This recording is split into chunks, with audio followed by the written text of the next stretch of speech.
a couple of armed robbers that I knew about, But it was recently, for instance, that a friend was telling me how he went to, a squadron mate to visit Larry, and he had turned so religious. Which Larry Beverly? No. Yeah, in the prison. Okay. Of course, I did know it then, but not that it would have stopped me. But a few too many people had been shot in cold blood by my brother Larry. Brother? Okay. My friend. Yeah. Larry Lee, my squadron mate. Right. Yeah. And our Kojo Lee. It would be difficult to allow it. And I remember even when it was done, a lot of people thought, no, I've helped him to scoot to leave the country, Yeah, people didn't believe that he was actually executed. There was another gentleman who just kept killing people for ritual purposes in his village. You can probably go and ask this Victor Smith whether that fine big head of his, whether that murderer was not planning, as he was giving him a thought to eat. Well, at that time, he didn't know that he was such a murderous character. A man like that, for instance, when the law caught up with him, I think the only one who was not executed in Accra, we had to execute him in his village because they wouldn't believe that he's been, and he had terrorized the villagers. Were so frightened of him, because of his killings. We had no choice but to do what was done, So we have some pretty good cases, that didn't call for mercy, Let's come to take a look at giving, that order to the soldiers to do what they did, because they wouldn't have obeyed Amatekwe's orders to do that as a civilian. But you signed his death warrant. Oh yes, I mean, that is not to say that he didn't deserve to die. Okay? I'm no responsibility but for the murder of the judges, but who got away? Who have gotten away and are still making a lot of noise. That's the trouble with this law of ours. When I keep insisting we should use the chemical interrogation, and so people like to make fun of it. About swallowing frogs, etc. Talking about Kwekubaku, Your old friend. He used to be Padis. From a distance. He, for instance, when he was appearing before Kufuor's, professional soldiers don't do things like that, actually. And I think he had wanted to invite Ben Ebsen to join him to put out that story. And Ben Ebsen refused to be part of it. I think because he knew this kind of makeup wasn't good enough, just to poison the atmosphere against us. Would you like to meet up with him? Once wrote something nasty, ugly about me when he came back into the country, that I had, in the early days, I don't know whether it was the PNDC, I think the PNDC time, I'm supposed to have mixed cement with water, cement powder, and thrown it down somebody's throat and poured water after it. I didn't see it, I hadn't read it. It was a very important lady in the journalistic profession who called me, said, read that thing. And I will never do something like this. And yet you have to put this on me. I was contemplating sending this thing to Parliament because I thought about it and thought, amongst them, somebody was crazy enough, wielding power in those days, who could do something like this. But somehow one never got around to it. But it's something I would still like to serve out there, for somebody to investigate who suffered that kind of, if it did really happen. So when they can do things of this nature, you think I can just get up and sit with them? No. They've done a lot of damage. So there are a lot of people that you set out with. June 4, December 31st, many of, some officers, some civilians, many of whom you have fallen out with. Yes. Even including the NDC years. Yes. Are they all wrong and you right?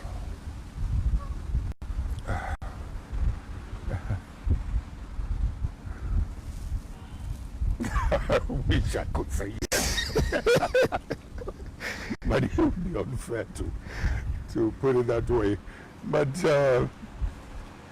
Chief,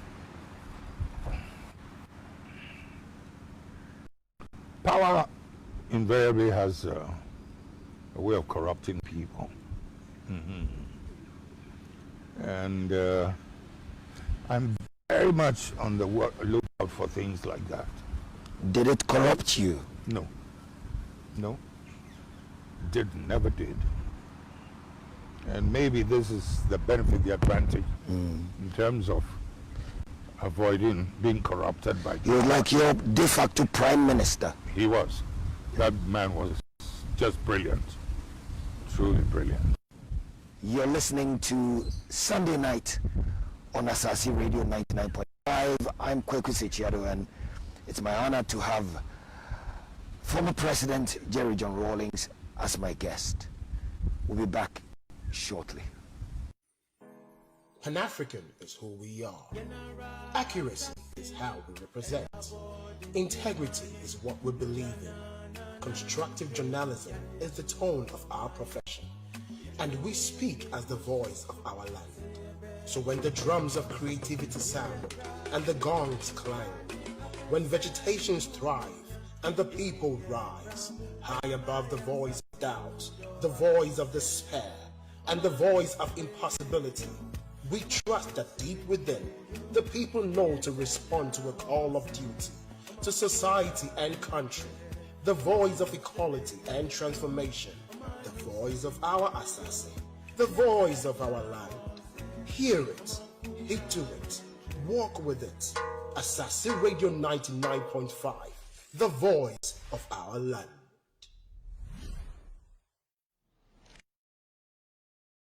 Welcome back. This is Sunday Night on Asasi Radio 99.5, and my guest is former President JJ Rawlings. Let me take you to 1970, late 78 and 79.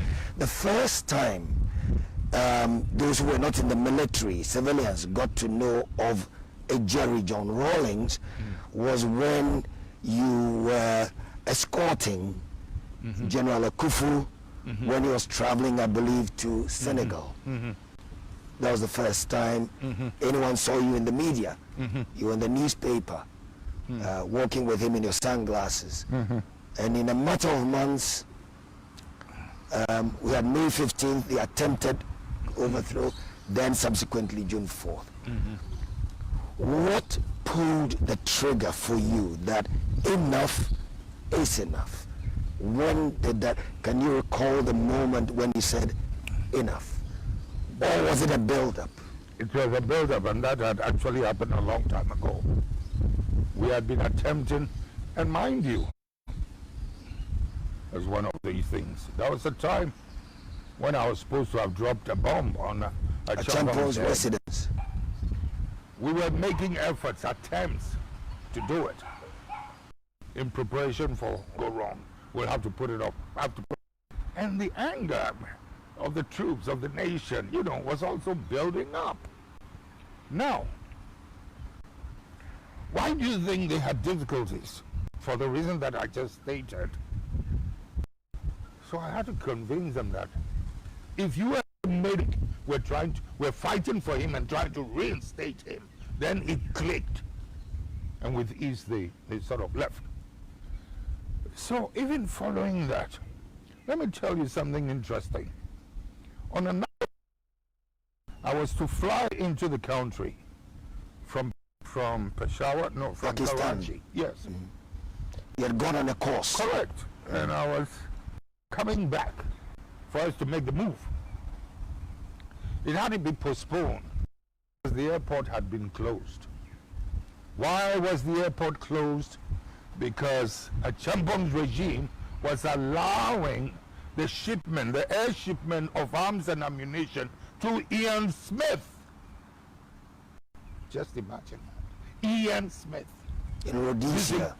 Our airport and license, you know, for a few days and nights. So I thought about probably coming in through Cote d'Ivoire. And in fact, around that period, some of the soldiers and warrant officers from the Recce regiment had also been arrested. They were released in less than 2-3 days. Because the tension was so high, they wouldn't dare arrest and keep people for that long. Do you understand why it was just one man, half a dozen people to strike the match and throw it into the charged air, the gassed up air, you know? And he would do his own job. You can go to sleep. 15 May, finally, that's what one was going to do, but I said too many innocent people. So what went wrong on May 15th? Nothing went wrong. Nothing went wrong. All I did was to ask the boys to take a rest for 2-3 hours because we're ready by midnight. And if we had started, it was so deep. You know, when people are feeling angry to that extent, darkness is the favorite time. So, not light. And if we had started in the darkness of midnight, oh, Chief, it wouldn't have been good at all. So, it was too early. So I had to tell them, take a rest. And I also lay on the ground in the bush. And we didn't start until close to 3 o'clock. So that by the time we arrested the armored cars and did this and did that and dislocated this, because I decided that I'm not going to go through with the ignition because, like I said, people would die. It was not necessary. We didn't have to do it. So I decided maybe we will rather capture some of the senior officers and senior elements, yes, and demand a Durbar, with the senior officers. And then you got arrested. Yeah, unfortunately, there again, as daylight was hitting us, a couple of them started to escape. You see what I mean? Because this is not what anybody banked on. And they didn't know that I was going to do what I was doing. And my reason for it, you know? I just didn't want to see blood spilled. It was not necessary. So I was more prepared, you know, to face arrest, to lose, than to make others lose and lose their lives. Yeah, that is what went wrong with 15 May. And yet, the very thing I was doing to prevent the explosion is exactly what happened June 4th. Fortunately, my voice had been heard, so I was able to, you know, help to cool them down when June 4th happened. You're listening to Sunday Night on Asasi Radio 99.5. I'm Kweku Sechiado, and it's my honor to have former President JJ Rawlings as my guest. We'll be back shortly. Pan-African is who we are. Accuracy is how we represent. Integrity is what we believe in. Constructive journalism is the tone of our profession. And we speak as the voice of our land.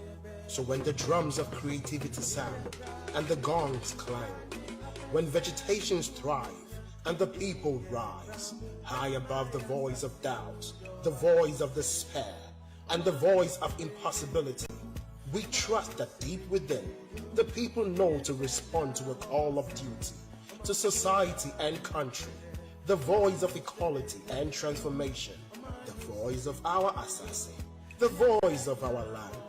Hear it, heed to it, walk with it. Assassin Radio 99.5, the voice of our land.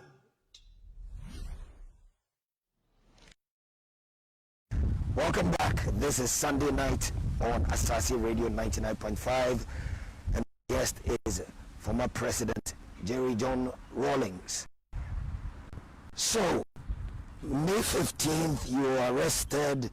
Do you think you would, as your trial was ongoing, what did you think would happen? Were you not afraid of being convicted and getting maybe executed? Yeah. You were a young man, 32 years old. I know, but when you see some of the things that we were seeing in this country, and I don't think I was the only one, you know, the kind of suffering and humiliation and the filth, you lose the fear of dying. You don't care for death anymore. Were you tortured No. You had a bandage on your hand. I What did. was that? And that was because I was trying to dodge a bullet. Nobody dodges bullets. You can ask me about that one too. And I'm not lying, I'm not exaggerating. Intuition. That was the third time I had obeyed my intuition and leapt. Yes, To on dodge top a of the bullet. vehicle.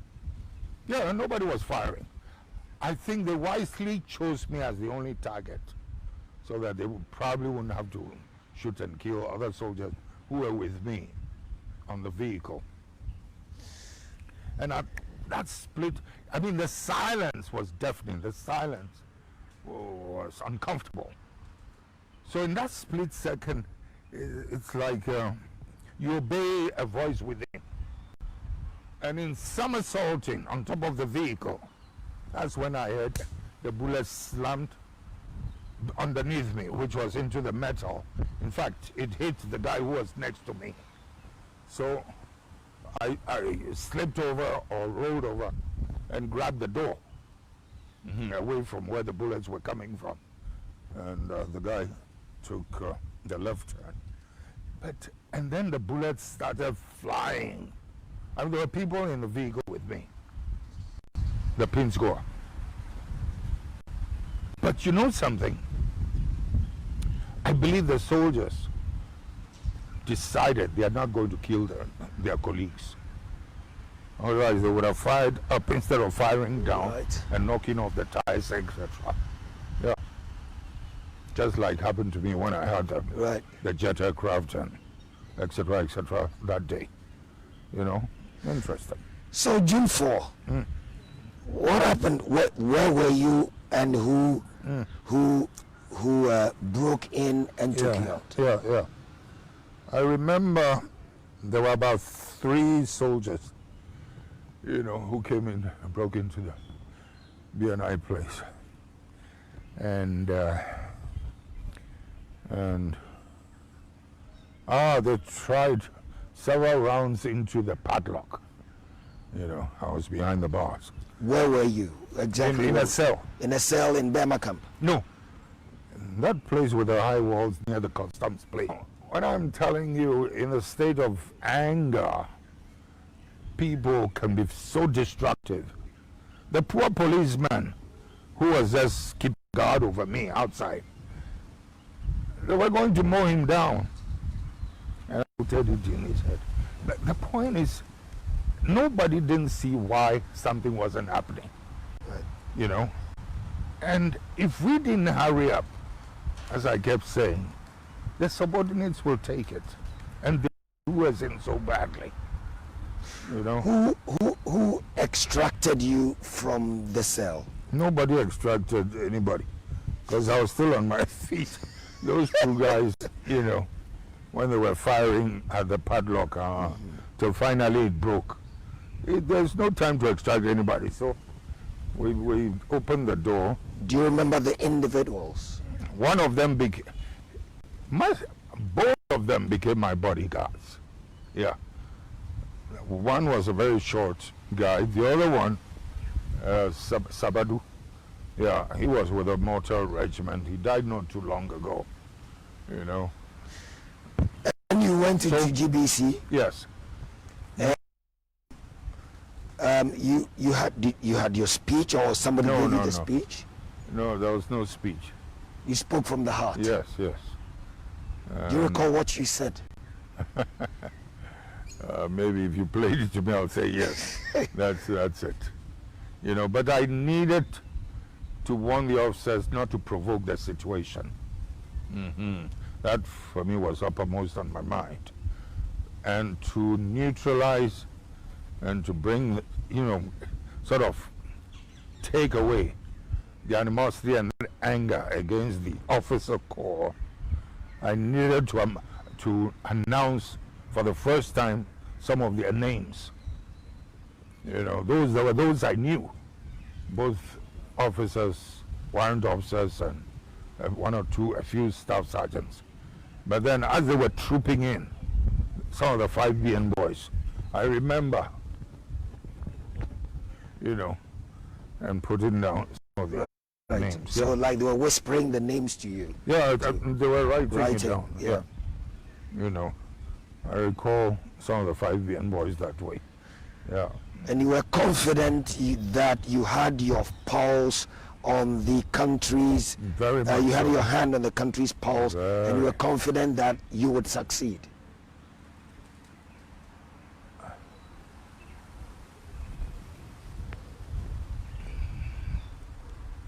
I don't know how to answer that one, but I knew Really to No. Yeah. to take power as such.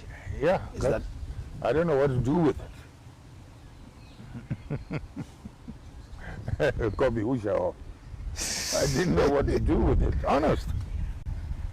You know, and I had in mind those who I thought, yes, were good enough. Go on the broadcasting. The names I called. You know, not even my fellow, what you call it, Bishop Sapong, this, that, etc. Yes, these were people. In Bishop Sapong's case, I hadn't met him, but I read something he had written not too long before this thing happened. And I just kept it in my mind that that's the kind of person we need, you know?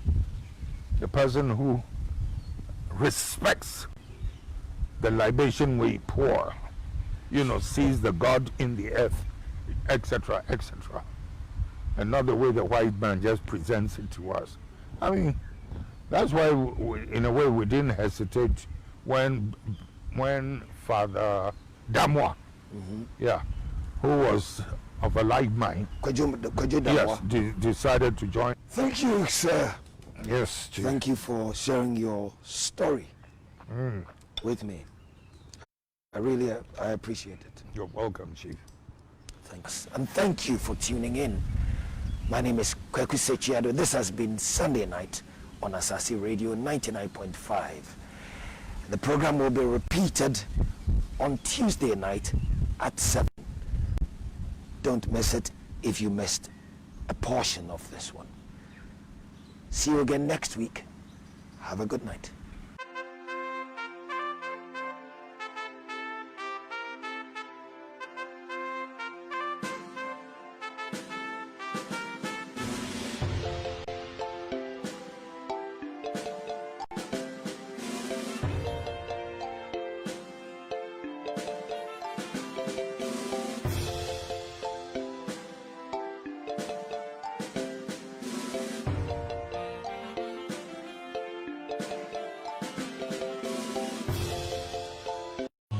And we speak as the voice of our land. So when the drums of creativity sound and the gongs clang, when vegetations thrive and the people rise, high above the voice of doubt, the voice of despair, and the voice of impossibility, we trust that deep within, the people know to respond to a call of duty, to society and country, the voice of equality and transformation, the voice of our Asasi, the voice of our land. Hear it, heed to it, walk with it. Asasi Radio 99.5, the voice of our land.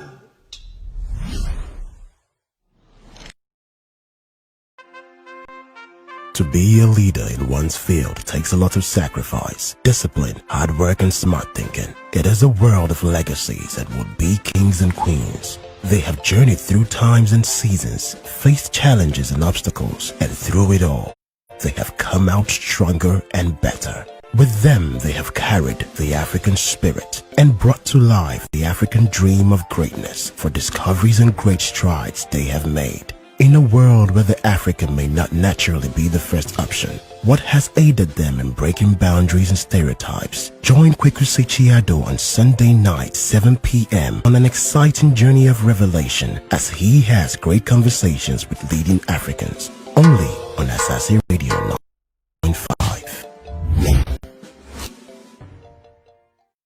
Asasi Radio 99.5, the voice of our land. Welcome to Sunday night. My name is Kweku Sechiado and you're listening to Asasi Radio 99.5. I'm here at Vume Tefle, a twin village in the Volta region known for its beautiful pottery. I'm here to have a conversation with JJ Rawlings, Ghana's head of state for almost 20 years. He came to prominence in mid-1979 at age 32 when he and other officers toppled the military regime of General F.W.K. Akufo in a bloody revolt. He handed over to President Hila Liman after 3 months, but returned to power on the last day of 1981 and stayed 19 years, the last 8 of those as an elected president of a multi-party democracy. It's been 20 years since he handed over power in the first peaceful transition from one political party to the other in Ghana, and one of the first in Africa. Mr. Rawlings turned 73 just a few days ago.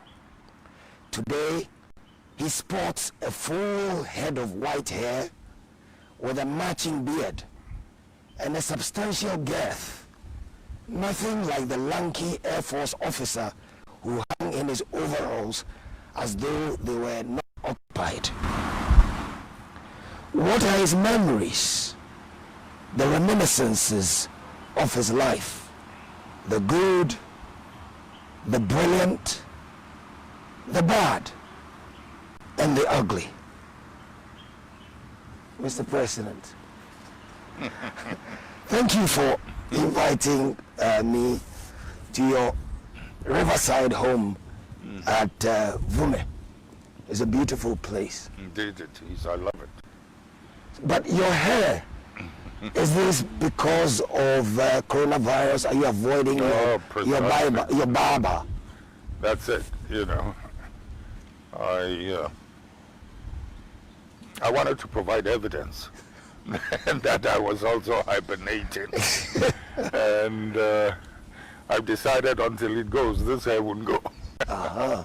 But as soon as it goes, yes. Until then, I was telling 1 or 2 people that the president can use his bald head to knock out the coronavirus, and I'll use Moses' brush to brush them away. Tell me about this place where we are. Yeah. I heard you saying Vume. Yes. Yeah, I also say Vume, but actually it's meant to be a Twi word, Humi. And I think Humi is like taking a breath or something. Breathing. Correct, breathing. One of the chiefs of this Humu place used to be called Banaini, the late chief. Ah. Yeah, so that's an Akan name for you. I think some of them settled here. I don't know how long ago. But I became familiar with this place through my wife, who had a few friends here about 40 years ago. Nice, beautiful place. It's always been.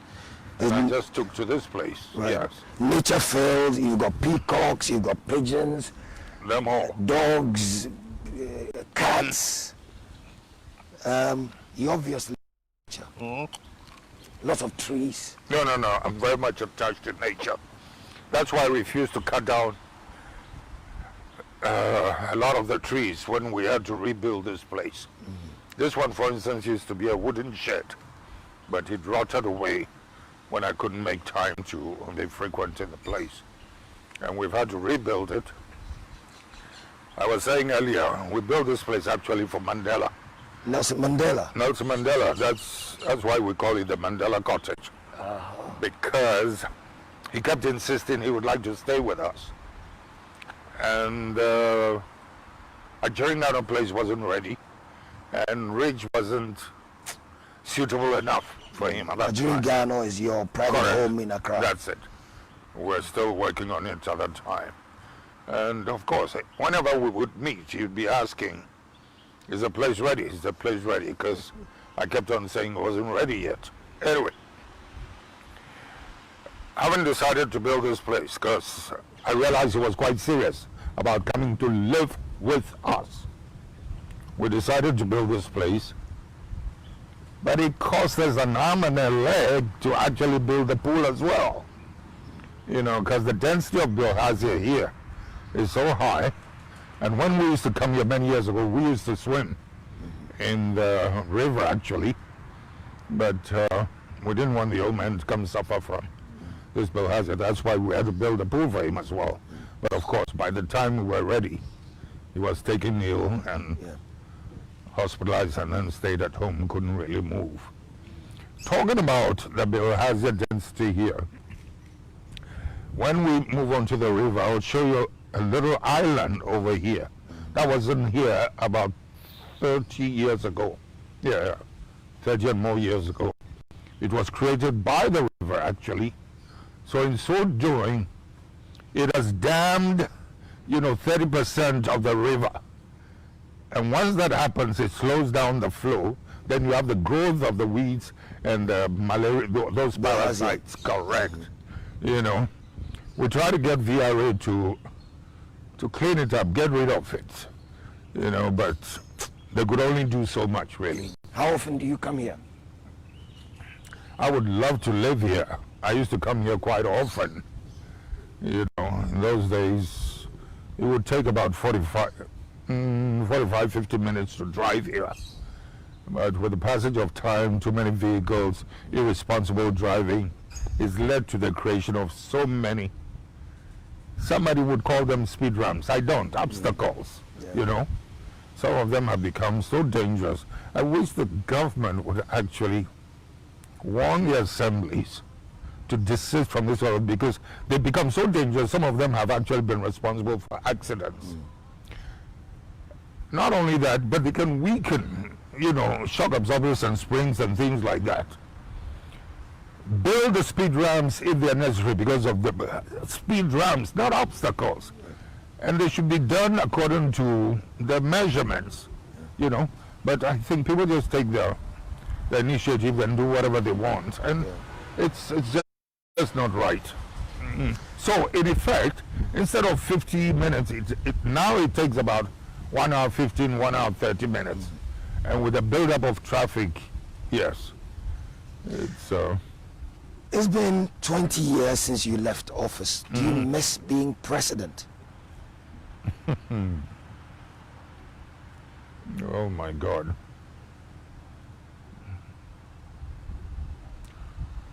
One of my finest days in my life was my last day in office when we handed over to Liman. I'm telling you. This is in 79. Yeah, 79, because trying to handle a revolt is a very serious affair. And as a young man at the time as well. It was difficult, truly difficult. But of course, when the attempts on my life and some of the foolish things that Liman's intelligence machinery were doing to us, plus added to that was the corrupt things they had started, the persecution of the boys, etc., punishing humanity for intervening on corruption and some of the horrible things. We'll deal with some of those details later. But of course, I had no choice but to step in, because the last time they arrested, they nearly succeeded in eliminating me. That's when I decided no more. They have to go. Yeah. We'll come back to that in the course of our conversation. Mm-hmm.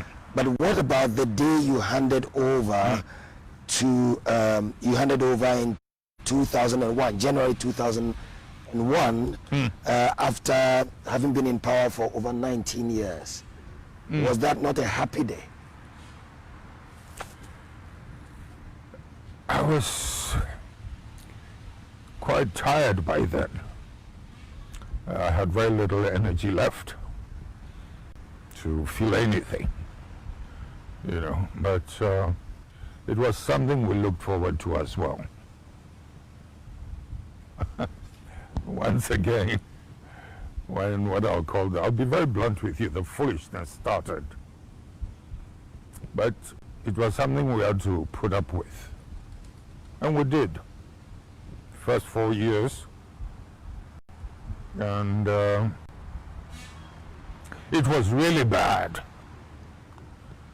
And I hope enough people will see what I'm talking about when my book finally comes out. When you say it was really bad, what was really bad?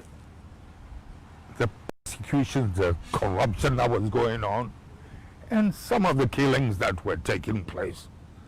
You know, Which period are you referring to? I'm referring to Kufuor's government.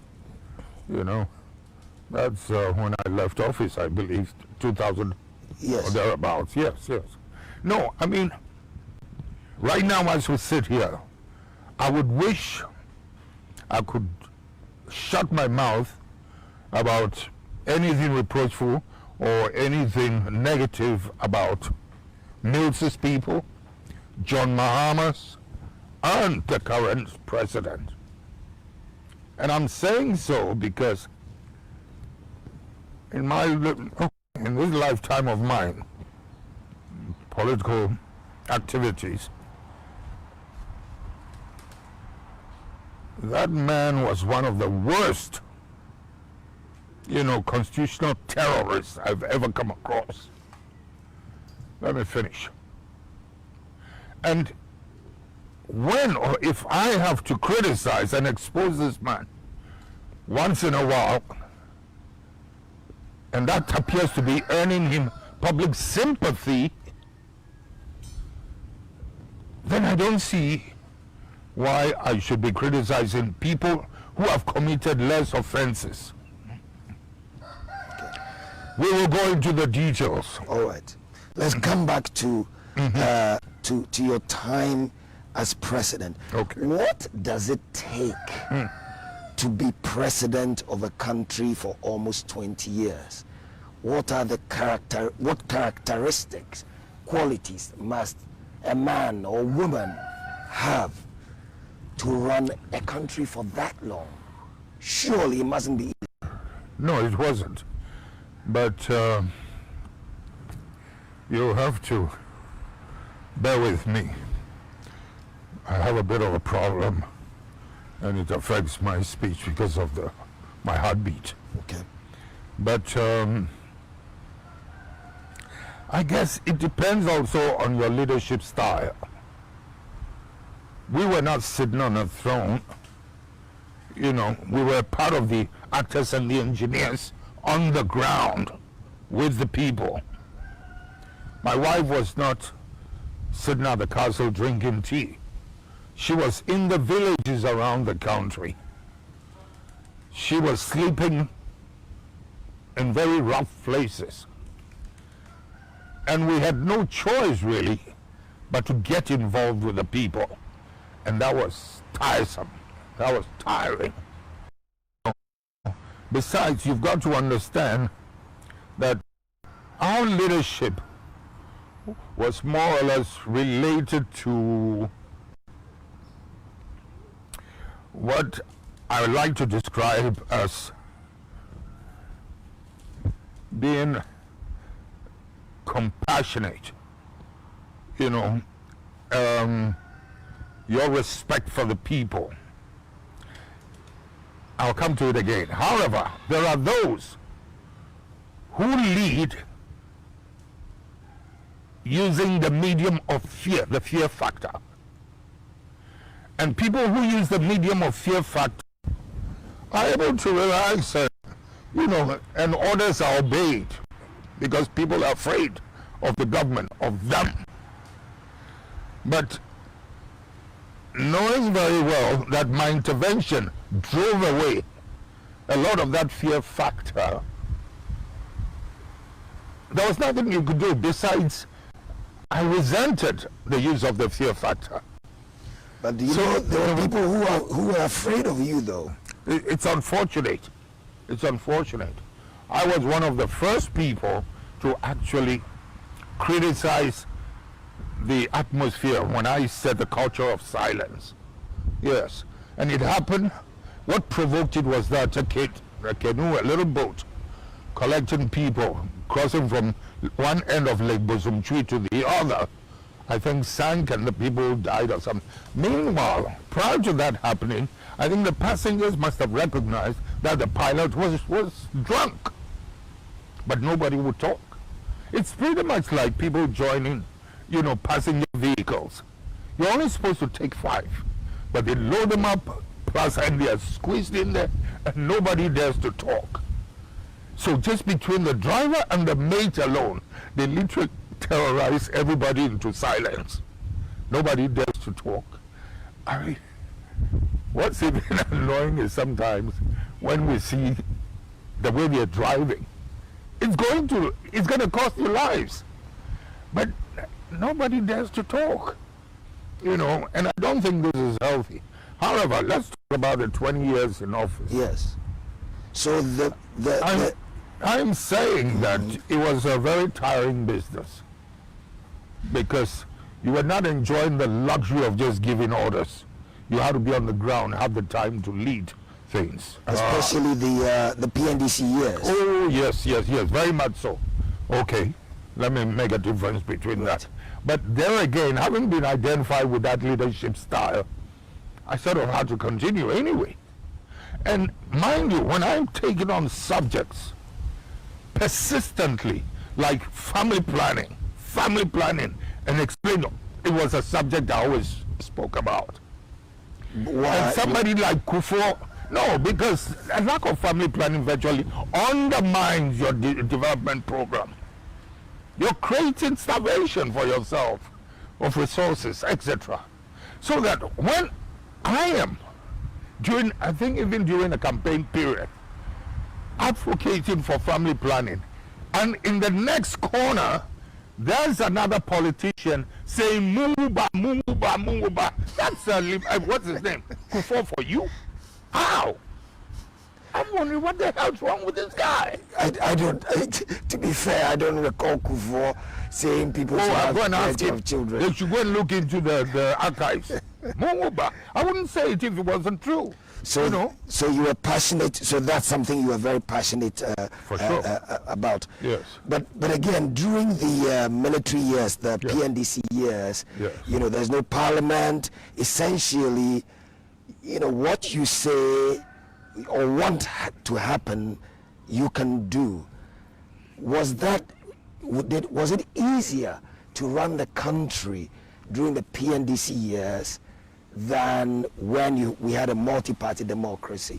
It was easier in one respect. The level of integrity, accountability, etc. came naturally. Not from me, from all of us.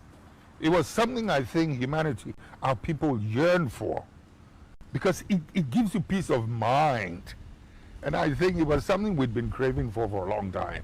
So that one day, I'm going to have to tell this country that when we had to go multi-party, the truth was that the people didn't want it. Did you want it? No, I don't didn't believe want in it. No. You still don't? No, look at what it does. The division, the animosity, etc. How people take advantage of whatever. We'll come to that also in other details. But get me back on the subject. Where were we? We were. I was asking about whether it's easier to run a country, whether it was easier to run DC because there's no parliament, like I said, no opposition. It was easier no in one official. respect, Yes. because things came naturally. It was like natural justice was at work. You didn't have to look back at what a law says. People were living themselves. It was a beautiful time. Now, Chief, it's a beautiful period. And I think you were trying to approach an issue of, didn't you have an easy time because you could have been dictatorial or some way because you had no opposition, etc. Exactly. Chief, I'm a very consultative person by nature. On top of that, how much do I know to think I can inflict solutions on people? No. Besides, I've always believed in the beauty, the great resilience and intelligence of the Ghanaian, provided you can create a platform for them to come out with their best. And I think this is something we did with the PNDC. This is something I will always take credit for. That you create an atmosphere that brings the best out of people. When you've got characters like the PVs, the Justice, they're brilliant people in the society. Justice Bring them Ahmed, together. Correct. I do recollect that even at PNDC meetings, I hardly ever chaired any meeting. Not when we have Justice Ahmed, because I don't want people to feel, my colleagues of the cabinet, to feel I'm being obstructive. Or I'm adopting a style which might make it difficult for them to say what's on their mind. So I sit in on the meeting just like any one of them, and Justice Ahmed conducts it. When he's not available, it can be PV. He's not available, Idrisu Mahama, etc. You know, even later on when we entered constitutional rule, what do you call it? Professor Mills was the one who used to conduct affairs over there. So I'm saying that I don't have a monopoly of what is right or wrong, you know, and that is something I like about Kwesi Ama. No, Ama. The beautiful ones are not yet born. The guy is right. Ama. You know, but the point, I do disagree with him in that, in one respect. The beautiful ones are there, have been born. It's just that they're never given the platform or the space to function. They're wearing masks. Maybe so, but the politics, you know, as we've known in this country, literally makes it impossible and difficult for people like that to